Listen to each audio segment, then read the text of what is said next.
New Meds, Chapter 9. Summary. Bruce comforts his other children, while Alfred and a friend take care of Tim. Bruce looked over at his kids standing in the hallway. He sighed. "Let's all go to the lounge."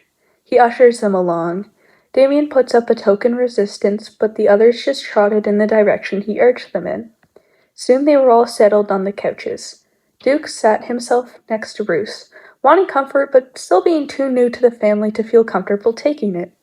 Bruce noticed this and carefully put his arm around Duke's shoulder, encouraging him to lean into Bruce's side. Dick sat on the couch opposite of Bruce and Dick and pulled Damien into a hug. Damien scowled but accepted the comfort as well.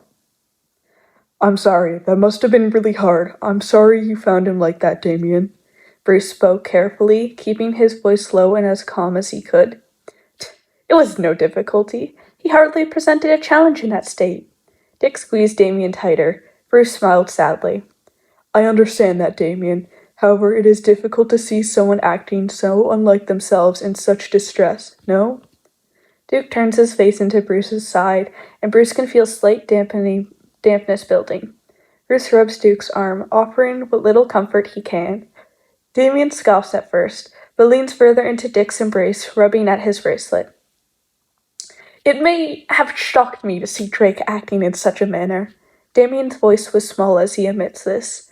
He turns to Dick and whispers with his face hidden, Why is he acting like that?" Bruce sighs. He wishes he had an answer for them. "I don't know. I'm sorry." They sit in silence, taking comfort from each other's presence when they can't find comfort in answers. Eventually, Alfred clears his throat from behind Bruce. All four of the room's occupants turn to face him. "Master Timothy does not have a concussion." Damien glares harshly at Alfred and demands, "Did you leave Drake alone? He should not be alone at this time." Dick tries to soothe him, but luckily Alfred interrupts. "Hardly, Master Damien. I have asked Miss Barbara to accompany him for the moment." Alfred comes further into the room and takes a seat in the empty armchair. Bruce frowns and looks at Alfred in question. "Why Barbara?" There were so many people in their little group, but Babs was the one who came to the actual manor the least. She had her own home and her own base of operations. "If I am correct in what has occurred, I believe Miss Barbara will be a comforting presence." Bruce continues to frown at a moment before his eyes widen in realization. Dick, Damien, and Duke all look between Bruce and Alfred in bewilderment. "You're sure?" Bruce whispers, his face paling slightly. Alfred shakes his head. "No, Master Bruce, I am sure of nothing. I simply recognize Master Timothy's behavior as similar to that time." Dick was getting frustrated at the vague language. "What are you talking about? What's going on?" His frustration leaking into his voice. Duke and Damien just looked between all the adults, hoping for some understanding of the situation. Bruce refuses to look Dick in the face. "I think I would need Tim's permission before telling you anything." "Are you kidding? No, you know what? What? Fine. It's fine." Dick barely refrains himself from leaping off the couch to get in Bruce's face. It's only for the fact that Damien is still curled into his side that prevents him from storming out now. Damien squeezes him tight. Duke looks scared. He's pulled back from leaning into Bruce but stays with an arm around his shoulders. "I'm sorry, Dick, but Tim has previously asked that this stays between as few people as possible. I'm trying to respect his wishes, and it didn't hurt to not tell anyone." Dick huffs. "And Babs is one of those people?" His voice, "Oh wow, that's not how English works." His indignation comes through clearly in his quiet words. Bruce sighs. "Of necessity. She was there when everything unfolded." Dick huffs once more, but that seems to settle him. For a moment, everyone sits in silence, still worried but glad to have company. Babs sits on Tim's bed, holding him close. He's long since cried himself to exhaustion. His distress had been evident to see even by the time she had made it to the manor.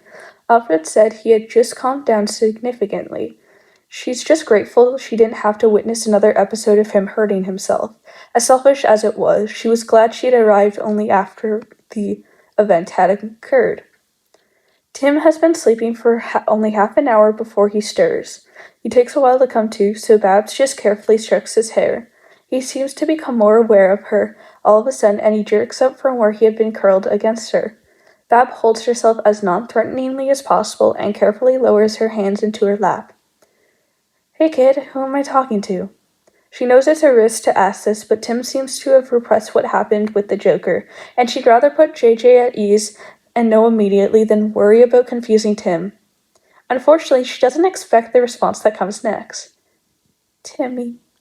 He speaks softly and won't look her in the eyes, but also won't look away from her. She's not quite sure how to take that. Tim would never call himself Timmy, and JJ wouldn't pretend for her if she asked the question. She's sure of it. Timmy, can you tell me the last thing you remember, honey? Tim, or Timmy, frowns and thinks carefully. I was talking to Mr. Wayne.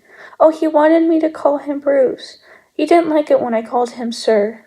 Timmy looks up at her slightly shyly, clearly still nervous. This definitely isn't Tim, but it also very clearly isn't JJ. Okay, Timmy. Is it okay if Mr. Wayne can come and see us? Tim nods, his eyes flickering down to his lap before he straightens himself up again, looking at her but not in her face. Fab watches him for a second, then slowly pulls out her phone. She's hesitant to take her eyes off Timmy, though she's not sure why. She looks down and quickly sends off a text to Bruce. All it says is, something else, need you. She looks back up in relief to see Timmy hasn't moved. 2 minutes later, Bruce knocks on the door and slowly pushes it open. Before Bruce can say anything, Fab speaks up. Hey Bruce, Timmy here wants to tell you about how you didn't like it when he called you sir. Isn't that right? At the last part, she looks back at Timmy sitting beside her on the bed. When he nods and carefully looks between the two of them, she looks back at Bruce and raises an eyebrow at him. He seems just as confused as her, however, because he furrows his brows. He looks at Timmy and sees that Tim isn't meeting either of them in the eyes, and almost looks afraid of them. He is doing a remarkably good job at hiding it, but not quite as well as he normally does. Babs was right, something else is going on, because this Timmy is nothing like JJ, and though Bruce is sure that if he really wanted to, he could pass as Tim to most people, the people in this room could tell the difference. Bruce walks slowly over to the chair at Tim's desk and pulls it over to sit opposite of the bed. It's okay, Timmy. I just found it a little odd. You don't normally call me that, or Tim doesn't. But you're not Tim, are you? Timmy's eyes grew very wide. He sits frozen for a long moment with tears welling up in his eyes. No, I'm Tim. I promise. I'm supposed to be Tim. Timmy suddenly stops and took a deep breath, closing his eyes, letting tears fall for a moment. When he opens his eyes, the tears stop. Sorry. Bruce and Babs give each other a look. That was very odd behavior. Do we need to be running tests? Bruce looks at Babs, but makes sure to keep Timmy in the corner of her eyes. Babs opened her mouth, glaring at Bruce, talking over Timmy, but Tim spoke first. No, there is no need for any tests. I am not a clone or shapeshifter. This body is Tim's original body. My mind has not been messed with. No magic is at play.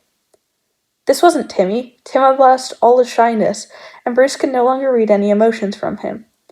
I think that covered everything. Please, no tests. Bruce and Babs looked at each other in bewilderment. Bruce squinted suspiciously at Tim. I think we're going to need more than that if you want me to not run any tests. Tim sighs and nods in acknowledgement. He knew it wouldn't be that simple. That's why he'd been trying so hard to keep the bats from becoming aware of the situation. If it weren't for that stupid infection, they would have kept their distance and this wouldn't have happened. At least not yet. I guess that's fair. Well, we have dissociative identity disorder. Chapter 10. Summary. There is a revelation. Tim agrees to talk to the others. Just later. Bruce looks at Babs, who shrugs slightly. Tim notices this and sighs. Can you just look it up? I don't want to have to explain it. Babs looks at him for a moment, then pulls out her phone. It quickly brings up a result. Dissociative identity disorder, DID, formerly known as multiple personality disorder, is a complex mental health condition characterized by the presence of two or more distinct personality states or alters. It is almost always accompanied by severe memory gaps, amnesia, and is typically the result of surviving significant childhood trauma. Babs has nothing else to say as she hands her phone over to Bruce so he can read it. How long have you known? Tim looks thoughtful. Bruce goes blank-faced as he hands Babs back her phone. I've known for around 10 years, I think. Tim doesn't know, though.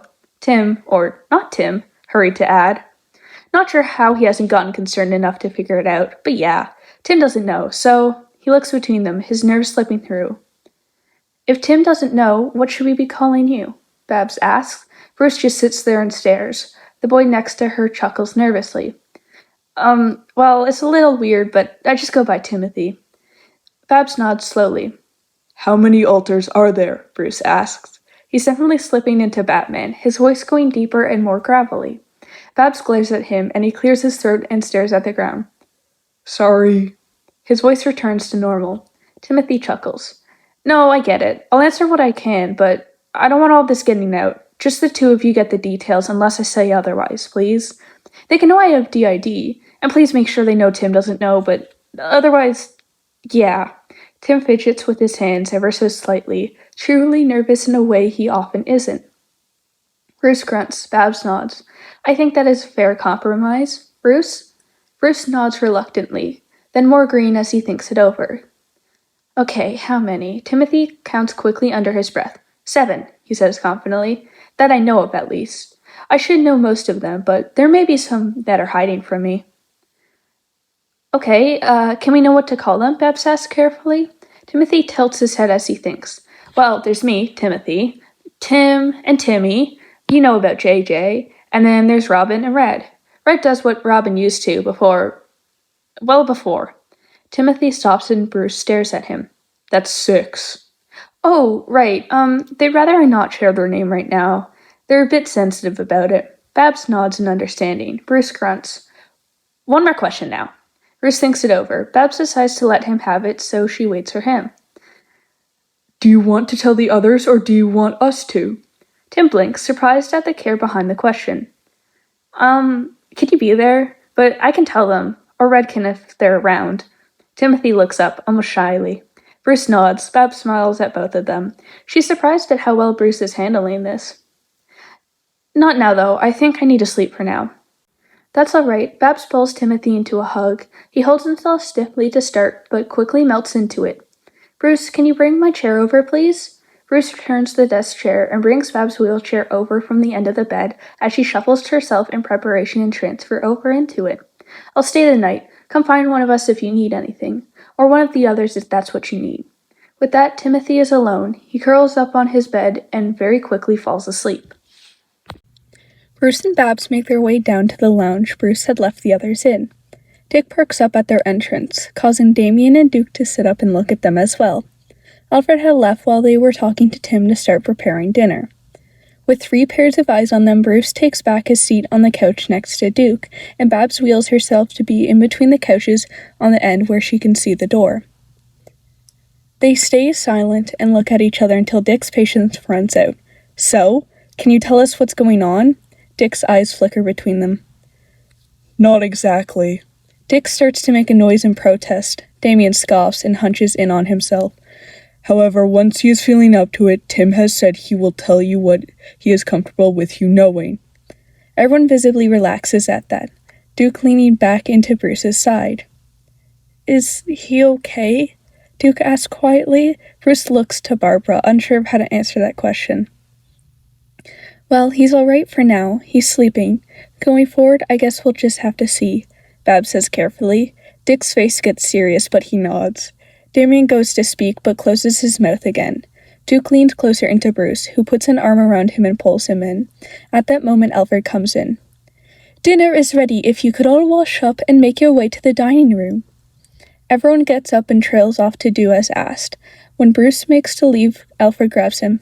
Am I to assume Master Timothy will be taking his meal in his room? Bruce nods. He said he was going to sleep. Alfred hums. Once I have served you all, I shall go and ensure he has some form of nutrition. Bruce nods gratefully, and Alfred leaves back to the kitchen. Bruce is the last to reach the dining table.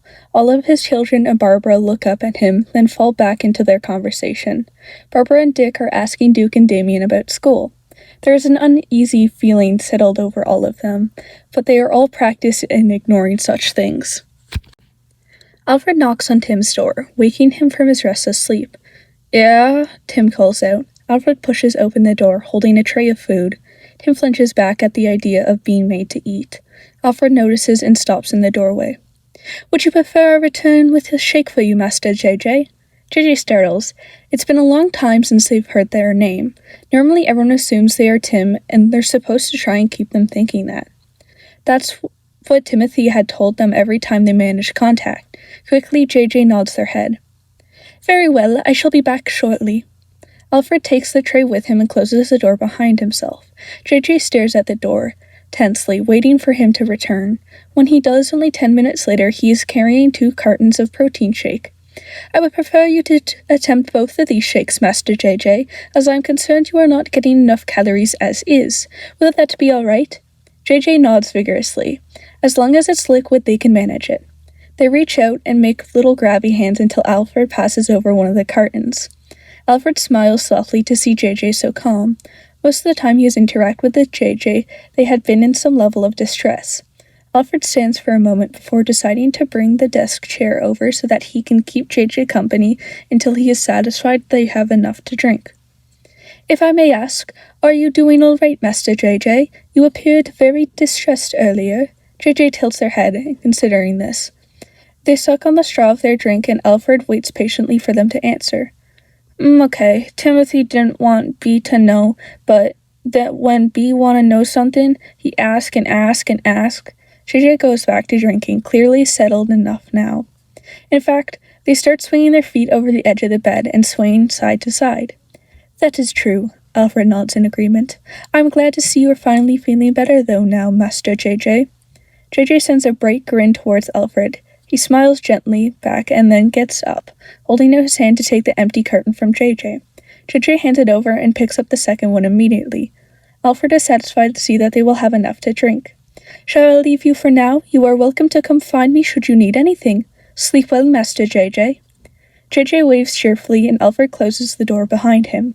Alfred returns to the kitchen and disposes of the carton, and goes to gather the dishes from the rest of the family will have left behind in the dining room. Bruce is still at the seat and the table, but the children have left to prepare for patrol or bed, in Duke's case, as he patrolled earlier in the day. Is he all right? Bruce asked quietly. For now they are quite all right, Master Bruce. They have had sufficient nutrients and will be sleeping shortly. Alfred gathers the dishes as he speaks. Bruce nods distractedly. You may go and patrol. Myself and Miss Barbara will be around should they need anything.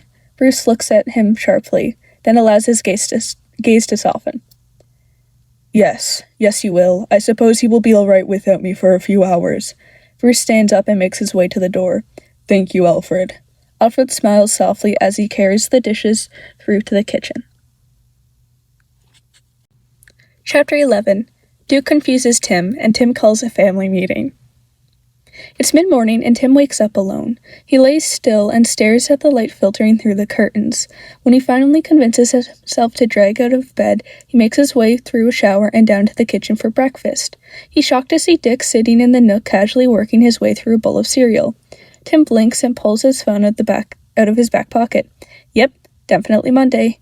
Dick should be on his way back to his own apartment. This is not ideal. Tim had been hoping to have the day in mostly empty manner.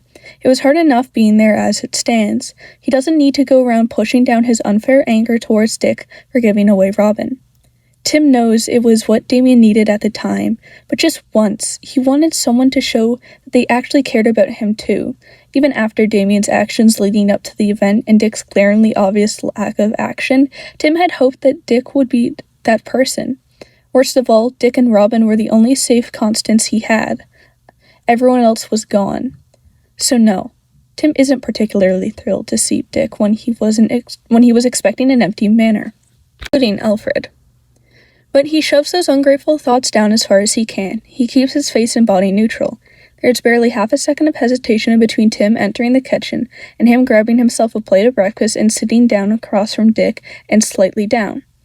Hey, baby bird, you feeling better today? Dick's cheerfulness feels more forced than usual and it grates on Tim.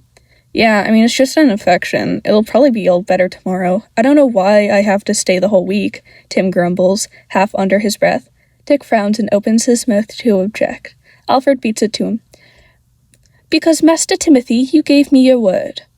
Dick twists around to look at Alfred, confusion painted all over his face. Alfred just stares him down, keeping his face carefully neutral, well aware that Tim is facing him. Dick just glares and turns back to Tim. Tim grumbles some more, but it's unintelligible and seems to be some level of agreement. Then he picks his head and stares directly at Dick. Why are you still here anyway? Dick gapes at him, mouth opening and closing before he manages to gather himself. I called out from work after yesterday. We figured it'd be better for someone to be here with you. Tim furrows his brows. Timmy, do you remember what happened yesterday? Of course I do, Tim blusters. Dick raises an eyebrow at that, immediately seeing through him. Well, not completely. It's a bit blurry, but I'm fine. You don't need to worry about me, he insists, turning his attention back to his toast. His focus on eating helps calm the panic building in his chest. Dick wasn't supposed to know about that. No one was. He figured he'd be out on his own, and then he could prove that he's fine in the field. Timmy, at that moment, Bruce sticks his head in the kitchen door. Dick, chum, just who I was after. I need your help with something, please. Dick tries to protest, but Bruce bowels over him. Excellent. Come on, then. Bruce comes over and drags Dick's arm. He doesn't physically drag him out of the kitchen, but it's a very near thing. Alfred and Tim are left alone. Thankfully, Alfred allows Tim to finish his breakfast in peace and says nothing as Tim hurries back off to his room. Bruce, what the hell? Dick almost yells once they reach Bruce's office. Bruce tries to hush him. No, Bruce, you have to explain to me right now. Tim hurt himself yesterday, and he doesn't even remember doing it. I know, Dick, I know, but it's more complicated than that. Bruce is trying desperately to de-escalate the situation, but Dick is wound too tight.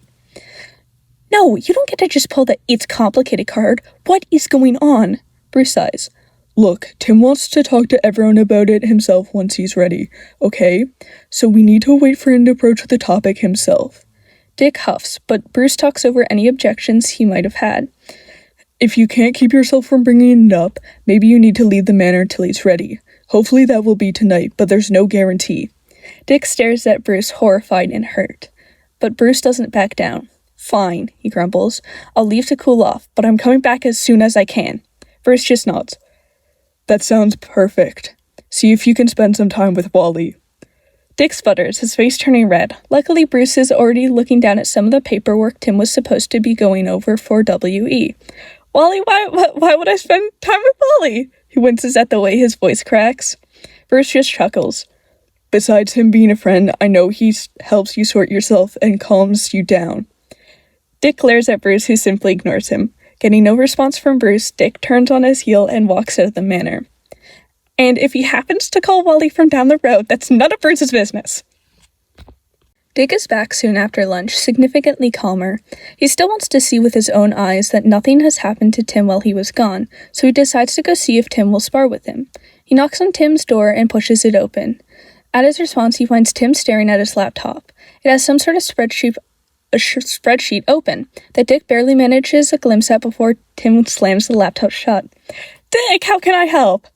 Dick squints suspiciously at the laptop, but decides it's not worth the fight for right now. I was wondering if you wanted to spar. Tim blinks, then throws his head back and groans. Finally, I hate being sick. Let's go. With that, he's bounding off his bed and rushing down the hall. Dick chuckles a bit. Don't you want to get changed first? Dick calls after Tim, who immediately stops and looks down at himself, realizing he's wearing the baggiest sweater and jeans. He spins around and rushes into his room, pushing Dick out in the process. Dick fully laughs this time. I'll see you down there. Tim just calls an affirmative through the door.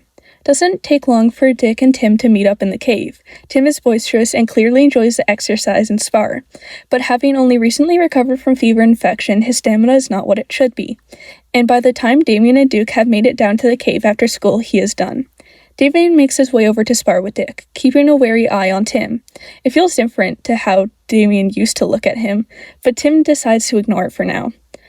Duke has started suiting up and is chatting with Bruce at the computer while looking over his gear. Tim clears his throat behind Bruce. Hey, when would be a good time to talk to everybody? Bruce raises an eyebrow at him and then turns back to Duke. Do you think you can skip patrol this afternoon? Otherwise, we'll have to find another time. Duke thinks it over. Let me go out tonight and sure. Bruce nods and turns to the computer. I'll see if everyone else is available. Babs is already online, but it may take some time to get a response from the others. I'm assuming you'll want to do it all at once, so everyone means everyone. Tim nods, then lifts his hands and lists off. You, Babs, Dick, Jason, Steph, Cass, if we can reach her, Duke, Damien, and Alfred, of course. Any of you think I'm missing? Bruce hums and flicks off messages to Jason and Steph, Cass, and Babs. I would like to have a talk with Leslie, though that might be better to do privately later. Tim grunts but agrees. Babs calls into the back computer, and surprisingly Cass does as well. Little brother? Cass looks at him with question in her eyes. Tim's eyes widen slightly before he smiles and waves shyly. She looks at him intensely before nodding and smiling back. Why are you up right now, Cass? Isn't it like 4 a.m? Cass waves him off. Just finished. I'm here now. Tim sighs and rolls his eyes, but a smile creeps onto his face. A bike roars into the cave at that moment. Red Hood strolls into the main part of the cave with his helmet still on. Cass frowns at how Tim tenses but keeps his eyes trained on Red Hood. Steph and Alfred come down and enter the cave before Cass has a chance to say anything. So, full family meeting! Even got us bonuses involved, Steph calls out as she waltzes over. What's the big news? Bruce turns to face Tim, who pales visibly. Tim stutters. Everyone turns worried gazes onto Tim, and it's not helping. He's staring at Red Hood and trying to very desperately regulate his breathing. Hey, look at me. Bruce grabs Tim's wrist and speaks softly to him. Take a deep breath. What are you trying to ask? Tim flicks his eyes between Bruce and Red Hood. However, his breathing becomes more steady, so Bruce will take the win. Could the helmet come off, please? Tim's staring at the floor in such a way that he can still see Red Hood's every movement out of his peripheral vision. Jason undoes the helmet and reveals a raised eyebrow. Tim's breathing settles completely at that and manages to look at Bruce and nods. Anyone gonna explain what that was about? Jason asked. In a moment. That ties into what I wanted this meeting for. In a way, at least. Tim is suddenly much more confident, though there's still nerves lurking. It's not fear. He can handle nerves. I told Bruce and Barbara yesterday, and we agreed I needed to let everyone know here as well. So, I have dissociative identity disorder. Chapter 12. Summary. The family has a few questions, and they meet Red and JJ. Dissociative, what's that? Oh, that used to be called multiple personalities, didn't it? Wait, how do we not know? Can someone explain what's going on, please? Tim just looks over them with wide eyes, waiting for them to calm down and stop sprouting questions over each other. Bruce looks over at Tim and notices he's starting to shut down. Bruce calls out over the chaos. Quiet! Everybody stops and stares at him. Let's try again, one at a time, please. Dick, Duke, and Steph all look at the ground sheepishly.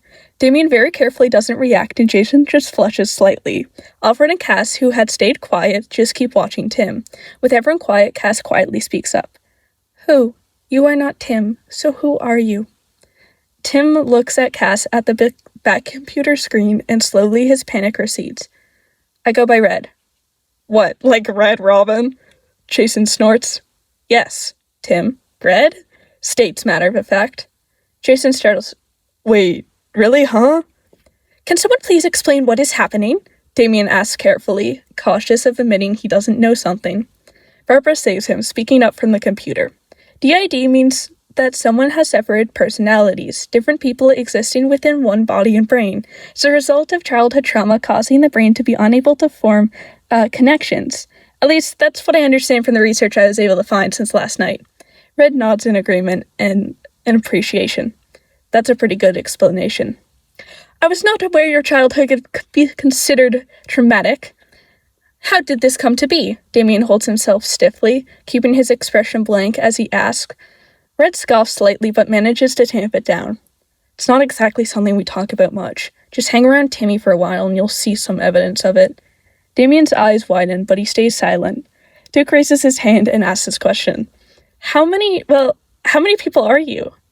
That feels like a weird way to word it, but yeah. They're called alters, and we have 7.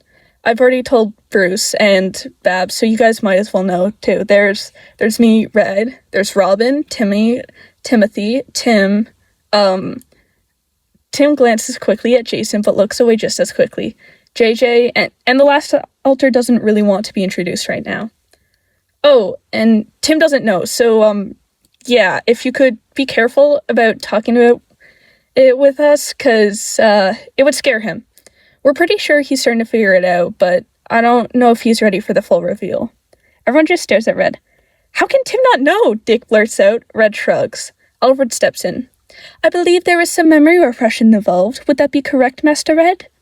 Yeah, a lot of the time we don't share memories between altars. Some of us can kind of chat to each other, some of us are more cut off. Me and Timothy are more likely to have access to the majority of memories outside of specific trauma-held memories. Everyone nods at that. I think Tim thinks he's disassociating and sleep-deprived, which worked until we came here. Now I think he's starting to realize there's something more to it. Red just shrugs again. Steph gets a thoughtful look on her face. Wait, you said JJ was an altar. All the other names make sense. Why JJ? Red winces at that. That's not a pretty story. I don't have the full details of it, but I don't think now is the right time to talk about it. Red can't suppress the flicker of his eyes over to Jason. Unfortunately, Jason picks up on it and looks Red up and down. And why not? Jason's question comes out gruffly. Red starts biting their lip and stares at the ground, not saying anything. Bruce steps closer and putting a hand on his shoulder. He looks directly at Jason as he responds for Red. I agree with Red. Now is not the time for that conversation. Jason glares at Bruce. And what would you know, old man? Cass notices a change in Red. Well, they're no longer red. Cass flicks her eyes wordly between Red and Jason, at the edge of what she can see from the camera. No, Jason, she says firmly, but Jason's eyes are glowing green. He's scared and angry and wants answers. No, I want to know why JJ, and what this has to do with me. What aren't you telling us? Jason is practically yelling now. Everyone else is looking nervously between themselves. All of a sudden, a pained laugh slips into the air, and it does not stop. Everyone's gazes snap to see not Red collapse to the ground, laughing and giggling, struggling to catch their breath. Jason takes an involuntary step back. No, he whispers. Alfred hurries forward and grabs not Red by the wrist, pulling them away as they try and scratch at their throat. Everyone is silent as Alfred gathers up the small body, giggles still bubbling forth as Alfred walks out, not stopping for anything. Once Alfred has entered the elevator back up to the manor and the laughing has faded from hearing, all eyes snap to Bruce, who sighs. I think we need to explain at least a little, Barbara says from the computer. Bruce simply nods, allowing her to continue. JJ stands for Joker Jr. That's why we thought what was happening until Timothy talked to us. We thought something had triggered JJ to come back. You knew about this? Dick screeches on the verge of hysteria. Only JJ, and we thought they were gone long ago, until recently. Bruce rubs his face down and said, This was a revelation as to the extent of the issue we thought had been resolved. Joker Jr. Why does Tim have an altar called Joker Jr., and what the hell was he laughing like that? Jason's voice is dangerously low, but his eyes are glowing bright. Tim had a run-in with the Joker right before his death that resulted in that. I do not want to disclose the details without their permission. Bruce sounded very warily. How did none of us know about this? Why do none of us know about this? Dick has clearly fighting to remain in control of his own emotions. His voice cracked as it rose in pitch and intensity. At the time of the run-in, me, Tim, Alfred, and Barbara were the only bats active in Gotham. I believe you, Dick, were on a mission with the Titans. Jason, you were off with the Outlaws. Steph was in hiding. Cass was busy in Hong Kong. And Damien and Duke had not yet joined the family. By the time any of you had returned, Tim had seemingly recovered and requested that it be kept between those who already knew. And you agreed to that? I don't get to know what the Joker hurt another one of my brothers while I'm off on some stupid Titans mission? Tears were falling freely from Dick's face. Duke and Damien looked uncomfortable at the display before them, unsure of how to handle the emotions and conflict. Yes, we believed he was recovered and it was his right to decide who knew about the incident. Bruce remained calm and stony-faced. Well, fuck you. At least that fucker's dead and now can't hurt anyone else. Bruce sighs and refrains from calling Jason out on his language. This is not the time for that. Dick settles, tears still falling down his face as he calms down. Damien asks, what does this mean for Drake's ability to be in the field? I'm not sure. I would like to talk to Leslie about her opinion on his stability and any treatment she does believe would be helpful. Damien grunts. Does anyone else have questions you think me or Barbara would be able to answer? Everyone thinks for a moment before Duke asks, How do we know when it's Tim if we're not trying to let him find out? Bruce grunts, thinking over it in his head. In the end, Barbara comes up with the solution, as fragile as it might be. Why don't we just not bring it up unless they do first? Just assume it's Tim unless you know it's for certain it's not. It's surprisingly simple. Everyone nods in agreement. The meeting breaks up. Cass and Barbara hang up and everyone else trails to the manor in search of food. Jason grumbles the whole time, and he's only hanging around for Alfred's cooking. That is the end of Chapter 12 and this episode of New Meds. Oh my goodness, recording this has been a pain. If you notice the audio quality getting better halfway through, that's because I'm now in a closet recording rather than being in a very open, echoey room, because I'm now back home. Posting should get more stable from now on. It was very rough because I was up at my grandparents'. Internet was evil, all that jazz. So yeah, without further ado, everyone have a good day, and I will see you next time.